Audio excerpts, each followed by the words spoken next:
అందరికీ నమస్కారం. ఆంధ్రప్రదేశ్ రాష్ట్రంలో ఇసుక అక్రమ రవాణా, ఇసుక దంద, ఇసుక దోపిడీ వీటికి సంబంధించి పశ్చిమ గోదావరి జిల్లాలో ఆచంట నియోజకవర్గంలో నడిపూడి అనే ఇసుక ర్యాంపులో అక్రమంగా ఇసుక రవాణా పగలు రాత్రి యథేచ్ఛగా సాగుతుంది. దానికి సంబంధించి నేను ఒక వీడియో చేసి పెట్టాం. దాని మీద ఏ డిపార్ట్మెంట్ నుంచి, రెవెన్యూ డిపార్ట్మెంట్ అంటే కలెక్టర్ గారి దగ్గర నుంచి కానీ, ఎంఆర్ఓ నుంచి కానీ, పోలీసు డిపార్ట్మెంట్ నుంచి కానీ, మైనింగ్ నుంచి కానీ, పర్యావరణ శాఖ నుంచి కానీ ఎక్కడి నుంచి ఏ విధమైన చలనం లేదు. ఇకపోతే దానికి తోడు ఇప్పుడు కొత్తగా ఒక పెళ్లి కూతుర్ని తయారు చేసేట్టు ఇంకొక ర్యాంప్ తయారు చేస్తారు. అదే ఆచంట నియోజకవర్గంలో ఆచంట మండలంలో ఉన్న కోడేరు అనే చోట ఇంకొక ర్యాంప్ తయారు చేస్తున్నారు. చాలా బ్యూటిఫుల్గా ప్రొక్లైనర్లతో ర్యాంప్ తయారు చేస్తారు. అది అనుకోండి, వీళ్ళు గోదావరి గర్భంలోకి, నదీ గర్భంలోకి ర్యాంప్ వేశారు. అంటే ఏంటి, ఇసుక మేటలు తొలగించే ఉద్దేశం కాదు వీళ్ళకి. ఏమిని ఇసుక నదీ గర్భంలోంచి ఇసుక తవ్వుకుని పట్టుకుపోతారు. కాకపోతే ఏంటంటే ప్రభుత్వం మిగతా చోట్లయితే కొంత ప్రభుత్వం లారీలకి అట్లకి, అంటే ట్రాక్టర్లకి ఫ్రీగా ఇస్తుంది, కానీ లారీలకి అట్లకి అయితే డబ్బు తీసుకుంటుంది కొంత, 5 యూనిట్కి ఎంత అని చెప్పి. కానీ ఇక్కడ ₹1 ప్రభుత్వానికి చెల్లించట్లేదు. కానీ ఎవరు అడగట్లేదంటే చాలా పై స్థాయిలో, చాలా ఉన్నత స్థాయిలో, రాష్ట్ర స్థాయిలో, రాజధాని స్థాయిలో ఇన్ఫ్లుయెన్స్ ఉండి, రాజధాని స్థాయికి ఇక్కడ నుంచి ఈ అమౌంట్ అంతా అక్కడికి చేరుతుందేమో అన్న అనుమానాలు ప్రజలకి, నాతో సహా అందరికీ ఉన్నాయి. లేకపోతే అంత యథేచ్ఛగా, అంత ధైర్యంగా వాళ్ళ ర్యాంపులు వేసి వాళ్ళు ఇష్టం వచ్చినట్టు వాళ్ళు సొంత కొబ్బరి చెట్టు ఎక్కి కాయలు తీసినట్టు, సొంత మామిడి చెట్టు ఎక్కి కాయలు తీసినట్టు అట్లా ప్రవర్తిస్తున్నారంటే దాని గురించి ప్రజలు ఆలోచించాలి. కాకపోతే ఇది ఎవరు చెప్పినా ఆగదు. ఒక మహాశక్తివంతుడైన ఒక వ్యక్తి అడ్డుకోకపోతే ఆగదు. ఇదేంటంటే ఇది చాలా ఉన్నత స్థాయిలో నెంబర్ 1, నెంబర్ 2 స్థాయిలో జరుగుతున్న అవినీతి, అక్రమం, దందా, దోపిడీ. కాకపోతే ఏంటంటే మీకు ఒక చిన్న ఎగ్జాంపుల్ చెప్తాను. ఎవరికైనా ఒక టైం ఉంటుంది. ఒకప్పుడు మహోజ్వలంగా వెలిగిపోయిన వ్యక్తి తర్వాత అధపాతాళంగా పడిపోతాడు. మీకు తెలుసో తెలియదో కానీ కేఏ పాల్ యొక్క ఉన్నత స్థితి కొంచెం పెద్దవాళ్ళు ఎవరన్నా అడగండి. మహోద్ధృతంగా ఉండే రోజుల్లో పెద్ద పెద్ద మంత్రులు, కేంద్ర మంత్రులు, రాష్ట్ర మంత్రులు, ప్రధానమంత్రులు, రాష్ట్రపతులు, వివిధ దేశాల అధినేతలు ఆయన కోసం క్యూలో నిలబడేవారు. అటువంటి వ్యక్తి ఈ రోజున ఒక జోకర్ లాగా, ఒక బఫూన్ లాగా, ఒక కమెడియన్ లాగా ట్రీట్ చేస్తా వీళ్ళు యూట్యూబ్ ఛానల్లో ఇవన్నీ కూడా ఇంటర్వ్యూలు తీసుకుని, మెయిన్ స్ట్రీమ్ ఛానళ్ళు అన్నీ కూడా అతను అట్లాగే ట్రీట్ చేస్తాయి. రాజకీయాల్లో కూడా శాసించే స్థాయిలో ఉన్న నాయకులు తర్వాత ఇంట్లో గోలు గెలుకుంటూ, పుస్తకాలు చదువుకుంటూ, మనవలో మునవలతో ఆడుకుంటూ, పని పాట లేని వాళ్ళు ఎవరైనా ఏదైనా కార్యక్రమాలకి, సన్మానాలకి ఇట్లకి కేకెత్తే వెళ్ళి అక్కడ 4 ముక్కలు మంచి మాటలు చెప్పి సంఘసేవ చేస్తున్నట్టు ఏదో చేసుకుంటూ బతుకుతున్నారు. అటువంటి వ్యక్తులు చెప్పుకోవాలంటే ప్రముఖ వ్యక్తి ఎల్కే అద్వానీ గారు. ఆయన ఈ బీజేపీలో ఎటువంటి పొజిషన్ ఆయన ఏ స్థితికి వచ్చాడు. వెంకయ్య నాయుడు గారు కేంద్ర మంత్రిగా ఉండగా మహోజ్వలంగా దేశంలో మంచి స్థానంలో ఉండగా ఆయన ఉపరాష్ట్రపతి గారిని పంపి ఆయన చాప్టర్ అక్కడితో క్లోజ్ చేశారు. అట్లాగే మన పశ్చిమ గోదావరి జిల్లాకు చూసుకుంటే జోగయ్య గారు ఎటువంటి నాయకుడు, ఈరోజు ఆయన దగ్గర ఒకడు ఉన్నాడు. అంతెందుకు, పెనుగొండలో జవహర్ లక్ష్మీనాయుడు గారు ఎమ్మెల్యేలు చేశాడు, తర్వాత ఆయన కొడుకు రంగనాయకులు గారు ఎమ్మెల్యే చేశాడు, తర్వాత ఆయన చంద్రబాబు ఎమ్మెల్యే చేశాడు. వాళ్ళు మహోజ్వలమైన స్థితిలో ఉన్నప్పుడు రోజులు నాకు తెలుసు, ఉదయం 4:30, 5:30, 6 గంటల నుంచి జనం తీర్థం కింద ఉండేవారు. రాత్రి 12, 1 గంట వరకు ఉండేవారు.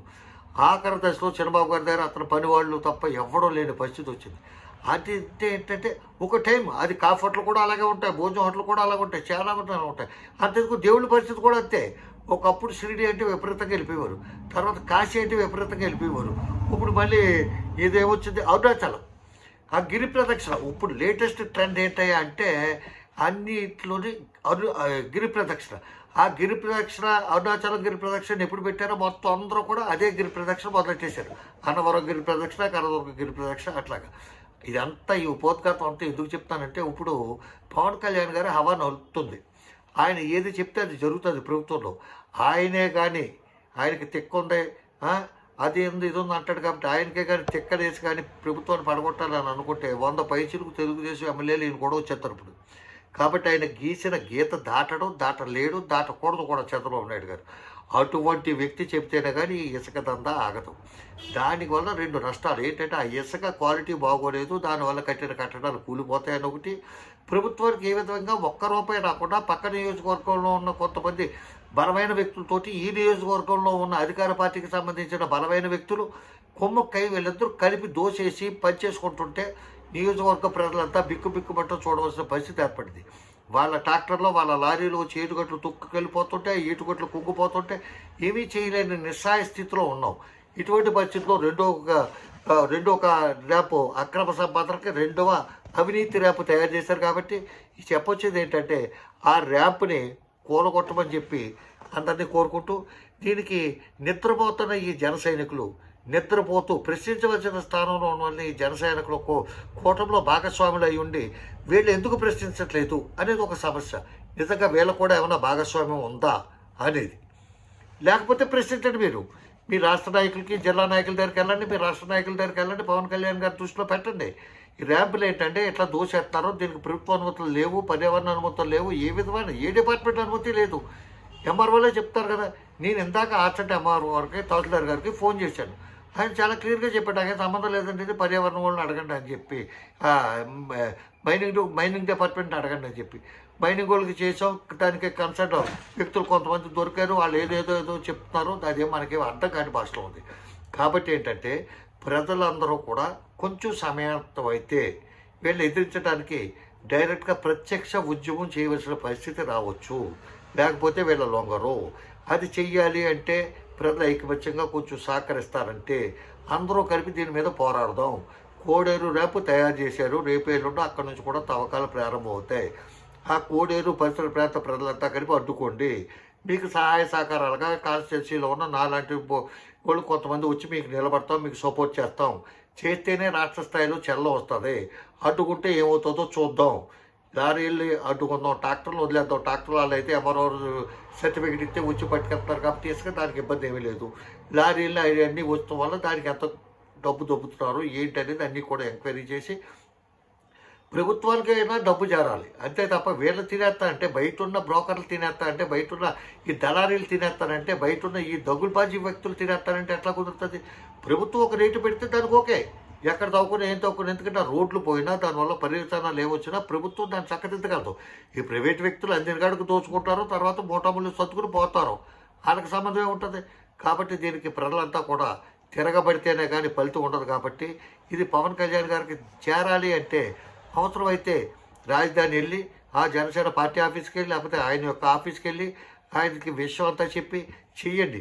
మీ అందరితో పాటు పార్టీలకు అతీతంగా గ్రామంలో ఉన్న పెద్దలు, ఆ చుట్టుపక్కల గ్రామాల్లో ఉన్న పెద్దలు 10 మంది కలిపి ఆ పార్టీకి వెళ్ళి, అయ్యా మా సమస్య ఇది, మీరే పరిష్కరించాలి. దానికి పర్యావరణానికి సంబంధించిన మంత్రి కూడా మీరే. మీరు ఆ రోజున అడవిలు నరికేస్తున్నారనే అంటంలో మీకు బంధువు అతను ఇబ్బంది పడ్డాడు. పుష్ప 2 సినిమాకి ఇబ్బంది కలిగించింది. మీ అభిమానులంతా కూడా ఆ సినిమా మీద చాలా కక్ష పెంచుకున్నారు. పబ్లిక్గా చూడకూడదు, ఏదో విధంగా దొంగసాటుగా చూడాలనే నిర్ణయంతో ఉన్నారు వాళ్ళంతానే.